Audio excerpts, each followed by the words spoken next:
Welcome back to revision shorts. ఈరోజు chemistry most important 100 క్వశ్చన్స్లో second వీడియోలో ఉన్నాము. So 11th question, reaction in which heat is released is called. వేడి విడుదలయ్యే రసాయన చర్యను ఏమంటారు? Option A endothermic, option B exothermic, option C neutral, option D physical భౌతిక. కరెక్ట్ ఆన్సర్ వచ్చేసి ఆప్షన్ బి ఎగ్జోథర్మిక్. వివరణ: ఎగ్జోథర్మిక్ చర్యల్లో రసాయన చర్య జరుగుతున్నప్పుడు వేడి బయటకు రిలీజ్ అవుతుంది. ఉదాహరణకి ఇంధనం కాలినప్పుడు లేదా బొగ్గు మండినప్పుడు వేడి ఎక్కువగా వస్తుంది. ఇక్కడ ఎక్సో అంటే బయటకు అని అర్థం, అందుకే వేడి బయటకు వస్తుంది. 12th question, reaction in which heat is observed is called. వేడి శోషించుకునే చర్యను ఏమంటారు? Option A exothermic, option B neutral, option C endothermic, option D combustion దహనం. కరెక్ట్ ఆన్సర్ వచ్చేసి ఆప్షన్ సి ఎండోథర్మిక్. వివరణ: ఎండోథర్మిక్ చర్యల్లో రసాయన చర్య జరగడానికి బయట నుండి వేడి అవసరం. ఉదాహరణకి మంచు కరగడం, నీరు ఆవిరి కావడం వంటి ప్రక్రియల్లో శక్తి శోషించబడుతుంది. ఎండో అంటే లోపలికి అని అర్థం, అందుకే వేడి లోపల నుండి తీసుకుంటుంది. 13th question, rusting of iron is an example of. ఇనుము తుప్పు పట్టడం దేనికి ఉదాహరణ? ఆప్షన్ ఏ ఫిజికల్ చేంజ్ భౌతిక మార్పు, ఆప్షన్ బి కెమికల్ చేంజ్ రసాయన మార్పు, option C nuclear change nuclear మార్పు, ఆప్షన్ డి రివర్సిబుల్ చేంజ్ తిరిగి మారే మార్పు. కరెక్ట్ ఆన్సర్ వచ్చేసి ఆప్షన్ బి కెమికల్ చేంజ్ రసాయన మార్పు. వివరణ: ఇనుము తుప్పు పట్టినప్పుడు ఇనుము ఆక్సిజన్ మరియు నీటితో కలిసి ఐరన్ ఆక్సైడ్ అనే కొత్త పదార్థం ఏర్పడుతుంది. కొత్త పదార్థం ఏర్పడిన తర్వాత మళ్ళీ సాధారణంగా ఇనుముగా మార్చడం చాలా కష్టం, కాబట్టి ఇది రసాయన మార్పు మరియు ఇది తిరిగి మారని మార్పు. 14th question, which is physical change. కింది వాటిలో భౌతిక మార్పు ఏది? Option A burning of paper కాగితం కాల్చడం, option B rusting of iron ఇనుము తుప్పు, option C melting of ice మంచు కరగడం, option D digestion of food ఆహారం జీర్ణం. కరెక్ట్ ఆన్సర్ వచ్చేసి option C melting of ice మంచు కరగడం. వివరణ: భౌతిక మార్పులో పదార్థం యొక్క స్వభావం మారదు, కేవలం స్థితి మరియు ఆకారం మాత్రమే మారుతుంది. మంచు కరిగితే నీరు అవుతుంది, కానీ అది మళ్ళీ చల్లబెడితే మంచుగా మారుతుంది, అందుకే మంచు కరగడం భౌతిక మార్పుకు మంచి ఉదాహరణ. 15th question, law of conservation of mass was given by. ద్రవ్య పరిరక్షణ నియమాన్ని ఎవరు ప్రతిపాదించారు? Option A Dalton, option B Lavoisier, option C Newton, option D Boyle. Correct answer వచ్చేసి option B Lavoisier.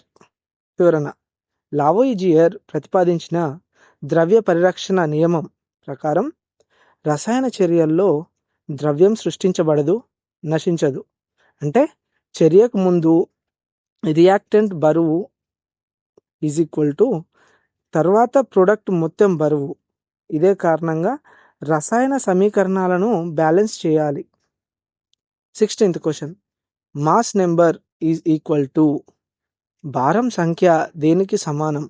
Option A protons only ప్రోటాన్లు మాత్రమే, option B neutrons only న్యూట్రాన్లు మాత్రమే, option C protons plus neutrons ప్రోటాన్లు ప్లస్ న్యూట్రాన్లు, option D electrons plus protons ఎలక్ట్రాన్లు plus ప్రోటాన్లు.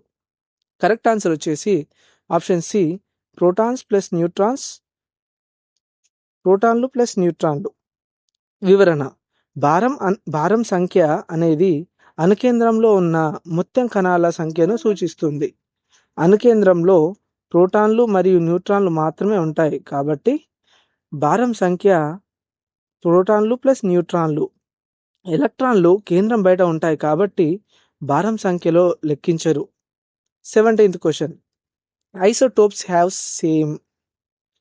ఐసోటోప్స్లో ఒకేలా ఉండేది ఏంటి? ఆప్షన్ ఏ మాస్ నెంబర్ భారం సంఖ్య, ఆప్షన్ బి న్యూట్రాన్స్ న్యూట్రాన్లు, ఆప్షన్ సి ప్రోటాన్స్ ప్రోటాన్లు, ఆప్షన్ డి అటామిక్ మాస్ అణుభారం. కరెక్ట్ ఆన్సర్ వచ్చేసి ఆప్షన్ సి ప్రోటాన్స్ ప్రోటాన్లు. వివరణ: ఐసోటోప్స్ అంటే ఒక మూలకానికి చెందిన వేర్వేరు రూపాలు. వాటిలో ప్రోటాన్ల సంఖ్య ఒకేలా ఉంటుంది, కానీ న్యూట్రాన్ల సంఖ్య మారుతుంది. అందుకే రసాయన లక్షణాలు ఒకేలా ఉంటాయి, కానీ భారం సంఖ్య భిన్నంగా ఉంటుంది. 18th question: which particle has no charge?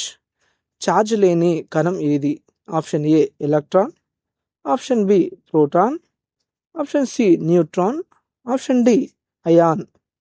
Correct answer వచ్చేసి ఆప్షన్ సి న్యూట్రాన్. వివరణ: న్యూట్రాన్కు ధన ఛార్జ్ కూడా లేదు, రుణ ఛార్జ్ కూడా లేదు. అందుకే దీన్ని న్యూట్రల్ కణం అంటారు. ఇది అణుకేంద్రంలో ఉండి అణువులను స్థిరంగా ఉంచడంలో సహాయపడుతుంది. 19th question: who discovered neutron? న్యూట్రాన్ను కనుగొన్న శాస్త్రవేత్త ఎవరు? Option A Thomson, option B Chadwick, option C Rutherford, option D Bohr. Correct answer వచ్చేసి ఆప్షన్ బి చాడ్విక్. వివరణ: జేమ్స్ చాడ్విక్ 1932లో న్యూట్రాన్ను కనుగొన్నారు. న్యూట్రాన్ను కనుగొనడం వల్ల అణు నిర్మాణం మరియు ఐసోటోప్స్ గురించి స్పష్టమైన అవగాహన వచ్చింది. న్యూట్రాన్లు అణుకేంద్రంలో ఉండి అణు స్థిరత్వాన్ని పెంచుతాయి. 28th question: valency is defined as. Valency అంటే ఏమిటి? ఆప్షన్ ఏ అటామిక్ నెంబర్ అణు సంఖ్య, ఆప్షన్ బి కంబైనింగ్ కెపాసిటీ కలయిక సామర్థ్యం, ఆప్షన్ సి మాస్ నెంబర్ భారం సంఖ్య, ఆప్షన్ డి డెన్సిటీ సాంద్రత. కరెక్ట్ ఆన్సర్ వచ్చేసి ఆప్షన్ బి కంబైనింగ్ కెపాసిటీ కలయిక సామర్థ్యం. వివరణ: వ్యాలెన్సీ అనేది ఒక మూలకం ఇతర మూలకాలతో ఎంత సులభంగా బంధాలు ఏర్పరచుకోగలదో తెలిపే సామర్థ్యం. ఇది సాధారణంగా బాహ్య కక్షలో ఉన్న ఎలక్ట్రాన్ల సంఖ్యపై ఆధారపడి ఉంటుంది. వ్యాలెన్సీ తెలుసుకుంటే సంయోగాల ఫార్ములాలు సులభంగా రాయగలుగుతాం. Thanks for watching. ఈ వీడియో మీకు నచ్చినట్టయితే లైక్ చేయండి, షేర్ చేయండి. ఇలాంటి కంటెంట్ కోసం రివిజన్ షార్ట్స్ని సబ్స్క్రైబ్ చేసుకోండి. నెక్స్ట్ వీడియోలో 21 నుండి 30 వరకు చూద్దాం.